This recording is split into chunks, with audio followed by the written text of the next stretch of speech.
1 in 8 men report experiencing symptoms for poor mental health. Over 6 million men suffer from depression per year, and suicide is the lead cause of death for men under 50. In today's video, I'm going to introduce you to my 3 tools I like to use when my mental health and my mindset go through a darker place, and why talking or going to the gym isn't the answer. Today, women are 3 times more likely than men to experience common mental health issues. In 1993, they were twice as likely. And whilst there isn't exactly a male variant of depression, there are some symptoms that are more common in men than women, such as irritability, sudden anger, loss of control, risk-taking and aggression. Men are also more likely to use alcohol and drugs to try and deal with the depression rather than talking about it. They may also use escapist behaviour, such as I often do, which is try and bury myself in my own work. But one of the saddest things about men's mental health is that men are far more likely to take action on it in the form of taking their own life. In fact, 3/4 of all suicides were male. And with that being said, suicide is the biggest cause of death for males under 50 years of age. So because of this, I decided I wanted to get a group of guys together, 10 to 12 guys, who were going to carry the weight for other men who can't. So similar to the challenge that I did back in summer of this year, we cracked out the old handles from the garage again. I got a group of 10 guys together in the mission to try and tackle Mofama, one of the hills in Wales. And we're going to take it in turns to carry the weight for other men who can't. And it all starts on 6:30 AM on Monday morning, the day after Men's Mental Health Awareness Day. I think just be mindful of why we're here today, you know what I mean? We know that suicide rates with men is awful right now, and that really does need to change. It changes with little movements like this, you know, where we can raise that awareness, we can raise money for charity, and we can also talk about it. So don't waste this opportunity today if you are struggling with your mental health as well. Like, let's open up. I know we're all quite like strangers to each other, but let's not waste this opportunity to share and sort of get stuff off our chests as well, you know. That's the point of today as well, the point isn't to be a hero and try and carry these as far as you can. It's very symbolic of, I think, men's mental health in general, in terms of when you're carrying these, don't carry them to the point of exhaustion or complete fatigue. Lean on each other to help each other when you need it. And that goes to your own mental health as well. And I think the thing today is, yeah, it's going to be dark, wet, cold, but it won't always be this hard, it won't always be this dark, it won't always be this wet, it won't always be this cold. And the thing that we get to go back to is like warmth, your bed, families, home. Where there's some people who haven't made it home, there's some people who haven't felt like they're worthy of going home. We're carrying the other weight for men who can't. My only concern and struggle is sometimes, especially with social media, is that some people used their mental health as a weapon or like a medal. Often post about the tough times and who's had it hardest, and it becomes a competition between who's struggled the most. For me, mental health is something, since having therapy, I've tried to be a bit more proactive with. I kind of see it like a table. And what I mean by that is these different supporting legs and pillars that are really going to contribute to you having a healthier mindset and feeling better in the future, rather than simply addressing our mental health when something bad happens to it. It's similar to our own physical health. Most of us wouldn't let ourselves get incredibly out of shape or even fat before addressing our health and fitness regime. And it should be the same with our mental health too. We should be trying to do things that keep it in a good space, keep it healthy. And those kind of things are social health, mindset, and physical health. Now, the reason why this day was so important with the guys was because I wanted to get guys out who are going to listen to each other as well as talk. One of the things that I think we often do with men's mental health is try and encourage people to talk more, but if there's nobody there to listen to these people's issues, then what are we really supposed to do about it? There's a really interesting fact that I found on YouTube, which was one of the key speakers who's been on TED Talks a few times, who actively educates men and women in how to better their speaking. Now, the video that he put on YouTube has millions and millions of hits of how to become a better speaker. But the video that he then put up on how to become a better listener only has a few thousand. I think this is where the disparity lies in people wanting to talk and be heard versus listen. We need far more better listeners. The dark days, which everyone has, what do you do to get out of it? Mine's literally go to the gym, shut out. The way I deal with it is, yeah, gym and then a few close mates. Lucky enough to have to like be able to just call and waffle on for like an hour, and sometimes you don't even need to hear anything back off them. It's more just let me just having that space. I always say gym's the only place that makes the noise stop. There's just so much going on sometimes, and when you go to the gym, just even for an hour, it's just the only place where there's nothing. It's like a weird form of silence in a way. Yeah. Just your thoughts on the way. Yeah. You just need it.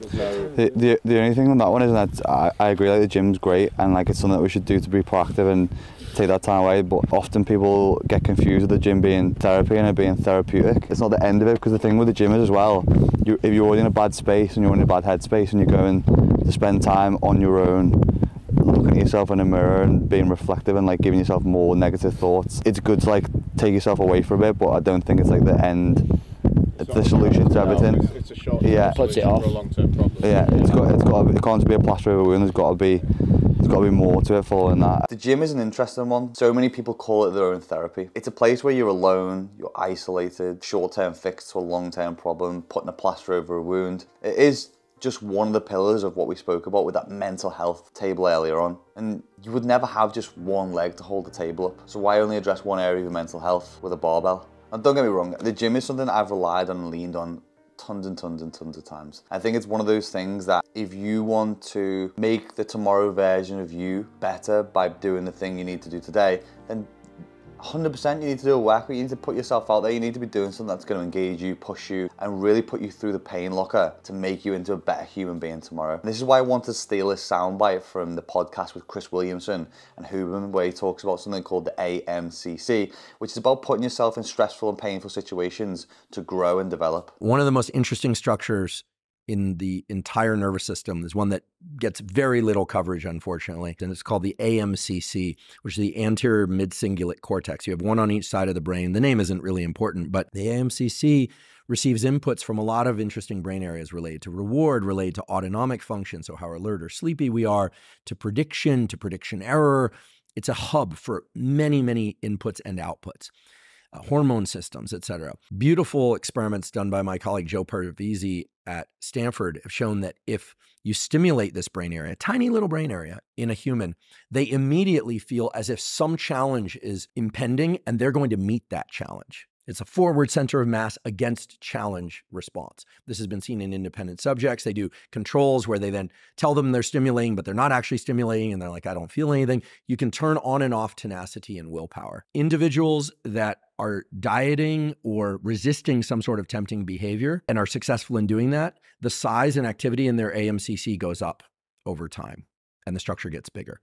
Dieters who fail, flat or downward trajectory of the size and activation of the AMCC. If people are given an easy task, the AMCC isn't activated. If they're given a hard task, in particular a hard task, physical or cognitive, that they really don't want to do, the AMCC levels of activity go through the roof. The theory that's starting to emerge is that the AMCC isn't just about tenacity and willpower to push through hard things, that it may actually be related to one's will to live. I believe pain is an ally. Pain is something that helps us develop, helps us realize our true potential and get out of the comfort zone and test ourselves. It's also a warning sign. It's something that prevents us from actual harm happening. And whether that be the feeling of unhappiness or the feeling of not being fit enough for a workout, to come back better prepared and avoid the outcome we didn't want. Pain is something that if we were to ask or try and build the perfect human being, you would want them to go through some element of pain. And something that I never regret is the fact that I've been through those dark times and dark thoughts and been to therapy and contemplated taking my own life and speaking about it to other people.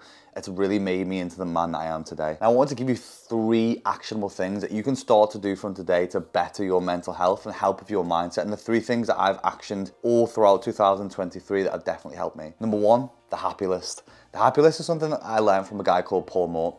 The happy list is a list of things that you could have anywhere. It could be on your notebook, the back of your phone. It could be pinned up on your wall, on your fridge. It's a list of things that you can go to immediately. The interesting thing about being stressed or anxious or unhappy is that we can never hold 2 thoughts in the mind at the same time, which is kind of interesting when you think about it. Then in essence, happiness is just the absence of unhappiness. So the one thing we need to try and do is replace that thought. And the easy way that we can do that is use a powerful thing or thought or emotion, such as something from your happy list. So on my happy list, there is watch a Disney movie, listen to my favorite songs, play on one of my favorite games like The Sims, ring or call someone that I love, message someone who I haven't spoke to for a while, go out for a walk. All the things that need to be on the happy list have got to be things you can do immediately. They can't be go on a flight to Barbados or win the lottery. They've got to be realistic things that you have control of in that moment in time to change the chain of thought. But it does require a certain element of self-awareness, which is going to be developed over a prolonged period. Number 2, non-actionable spaces. I actually spoke about this with the guys. For like anyone who's thinking about meditation stuff, I think the big one for me is just trying to be in a non-actionable environment. So where you can't do anything, you can't write an email, you can't be on your phone, you can't look at a screen, you can't speak to someone. It's just a place where you have complete control over your thoughts, and also a place that you can be creative in as well. There's not a lot of times, I think, where you just get to spend time doing nothing. So I think if you can just put yourself in a place like that, even if it's your back garden, for 10 minutes every now and again, and just allow yourself to think without the thoughts being created by something external. It's so difficult to do in the modern world and society, so I think that's like the easiest foothold into a space of meditation, is just being in a non-actionable environment. Number 3, become more of a minimalist. It's not black and white, you don't have to be that or not be that. One of the books that really helped me with this is a book called Essentialism. I would recommend anyone to read it. I've read the book 3 times now. It's been massively influential in shaping my life and what my day-to-day looks like. And it's just addressing the simple things that you can do every day. Tidy your room, make your bed, clean your workspace, wipe things that have been on your phone for a long time. All the things that kind of just give you a real in-the-moment cleanse, because I believe that there's never been a time in evolution that we've had so much shit that surrounds us all the time, that stimulates us and we have to think about, that could easily be wiped away and would make no difference from our life.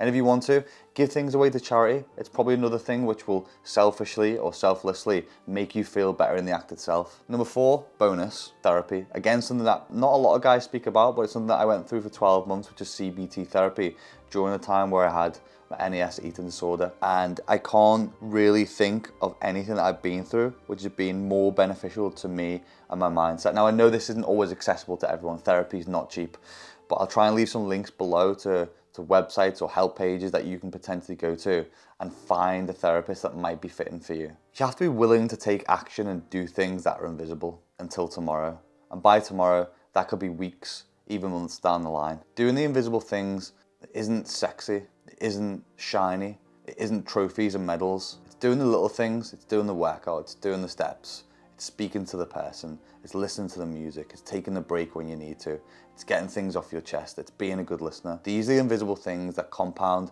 over time, that result in a stronger mindset and better mental health.